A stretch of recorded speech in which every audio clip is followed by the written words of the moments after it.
যে আজকে গানের শিক্ষক নিয়োগ দেওয়া হবে, আজকে স্কুলগুলো খালি হচ্ছে, আর আজকে বাংলাদেশের মানুষগুলো তাদের সন্তানদেরকে প্রাথমিক স্কুলে তারা পড়ানোর জন্য তারা তৈরি না, ছাত্র নাই, ছাত্রী নাই, কোথায় যায়? এখন আপনারা বোঝেন না, বাংলাদেশের মানুষ কিন্তু ইসলামের পক্ষে মনের দিক থেকে, মানসিক দিক থেকে, সব দিক থেকে তৈরি হয়ে অপেক্ষায় আছে। আমরা তার নেতৃত্ব দিচ্ছি। যদি আজকে আমরা তাদেরকে সঠিক পথে পরিচালনা করতে ব্যর্থ হই, ভবিষ্যৎ প্রজন্ম আমাদের যখন ইতিহাস রচনা করবে, তখন আমাদের ব্যাপারে কলঙ্ক, ধিক্কার জানিয়ে ইতিহাস রচনা করবে। বহু সরকারের পরিচালনা আমরা দেখেছি, আমরা মূল্যবোধের সরকার ইসলামের দেখেছি, কিন্তু আসলে তারা শরিয়া আইনে বিশ্বাসী না, এবং তারা ইসলামী পন্থা উত্থান তারা সহ্য করতে পারছে না। সম্মানিত উলামায়ে কেরাম, যারা বিশেষ করে দেশ, জাতি, ইসলাম নিয়ে রিসার্চ করে গুরুত্বপূর্ণ আলোচনা তারা রেখেছেন। কথা বেশি লম্বা না বলে সংক্ষেপ বলছে, আকলমাদ ইশারা বাস আস্ত, যে নাকি জ্ঞানী হয় অল্প কথার মাধ্যমে পুরো বিষয়টা বুঝতে পারে। আমি আপনাদের সামনে আয়াত শরীফ তেলাওয়াত করেছি। রব্বুল আলামিন বলেছেন, সমস্ত মাখলুকাতের মধ্যে সর্বশ্রেষ্ঠ সম্মানিত করে আমি মানুষকে সৃষ্টি করেছি।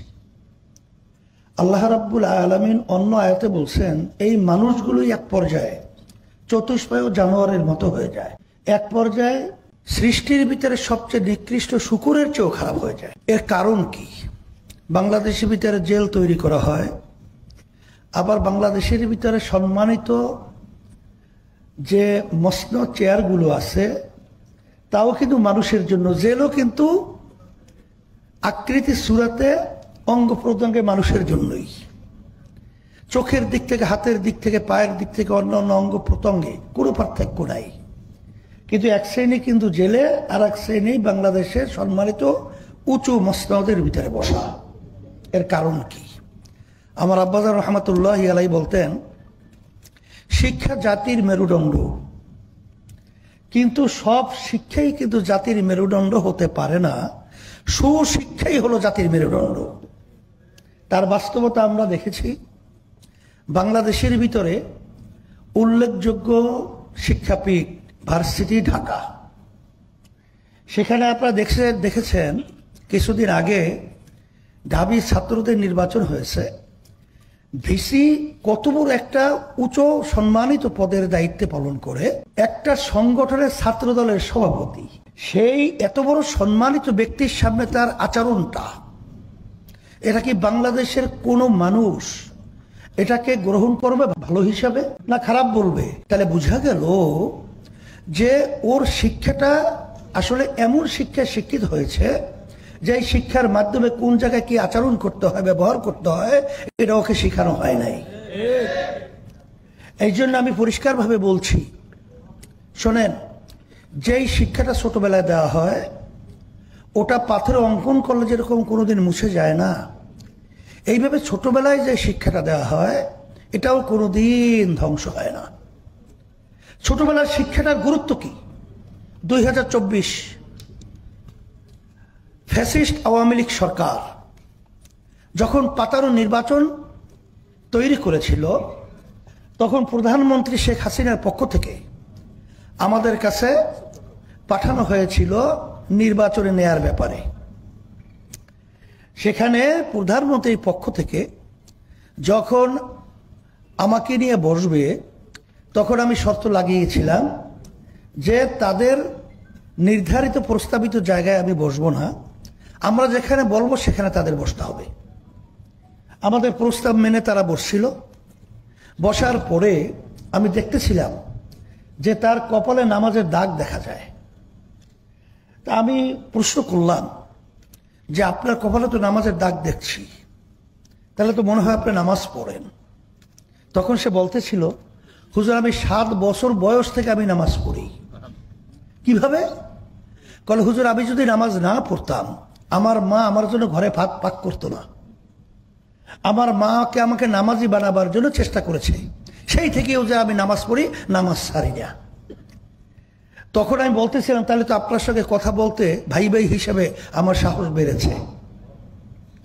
কিন্তু যদি ওই ঢাবি নির্বাচনের বিশেষ সামনে যে আচরণকারী, ওদের সামনে কথা বলার কোনো পরিবেশ থাকে না। তখন আমি বলতেছিলাম যে আপনারা এই পাতানো নির্বাচনে প্রধানমন্ত্রীর পক্ষ থেকে আসছেন, আমাদেরকে সেখানে ঢুকাবেন, সিট দিবেন এবং এমপি বানাবেন, অনেক কিছু আমাদেরকে অফার দিয়েছেন এবং সে বলতেছিল যে দায়িত্ব হুজুর আমি নেব, আপনাদের যেখানে যেখানে পদ থাকবে মানে প্রার্থী থাকবে তাকে এমপি হিসেবে বানিয়ে নেওয়ার দায়িত্ব আমি নেব।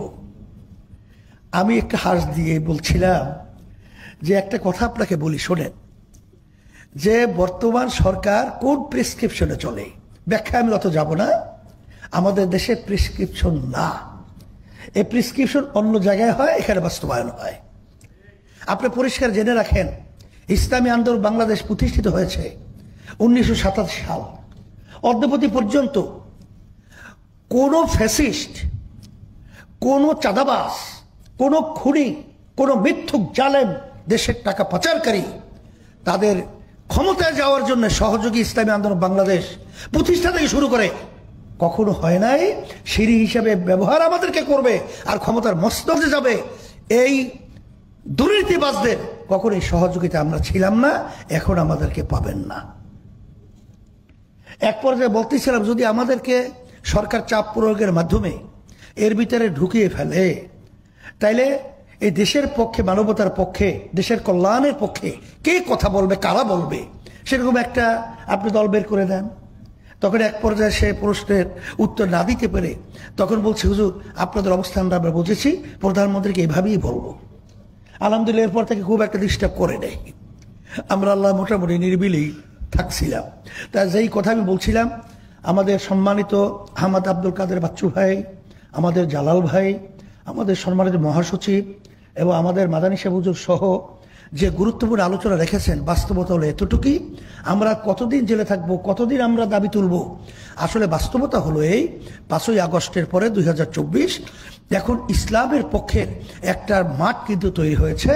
আসলে মূল জায়গায় যদি না থাকা হয় তাহলে এখানে আমরা চিল্লাচিল্লি করতে পারবো, জেলে যেতে পারবো, আমরা শাপলা চত্বর ঘটাতে পারবো, কিন্তু ওদের কাজ ওরা করেই যাবে। এর জন্য আলহামদুলিল্লাহ আমি সকল গুজার আহ্বান জানাবো, আসেন যে আজকে দুঃখ যে আজকে গানের শিক্ষক নিয়োগ দেওয়া হবে, আজকে স্কুলগুলো খালি হচ্ছে, আর আজকে বাংলাদেশের মানুষগুলো তাদের সন্তানদেরকে প্রাথমিক স্কুলে তারা পড়ানোর জন্য তারা তৈরি না। দিন আর দিন আমাদের বাড়ির সামনে প্রাইমারি স্কুল, ছাত্র নাই, ছাত্রী নাই, কোথায় যায়? এখন আপনারা বোঝেন না, বাংলাদেশের মানুষ কিন্তু ইসলামের পক্ষে মনের দিক থেকে, মানসিক দিক থেকে, সব দিক থেকে তৈরি হয়ে অপেক্ষায় আছে। আমরা তারা নেতৃত্ব দিচ্ছি, যদি আজকে আমরা তাদেরকে সঠিক পথে পরিচালনা করতে ব্যর্থ হই, ভবিষ্যৎ প্রজন্ম আমাদের যখন ইতিহাস রচনা করবে তখন আমাদের ব্যাপারে কলঙ্ক, ধিক্কার জানিয়ে ইতিহাস রচনা করবে।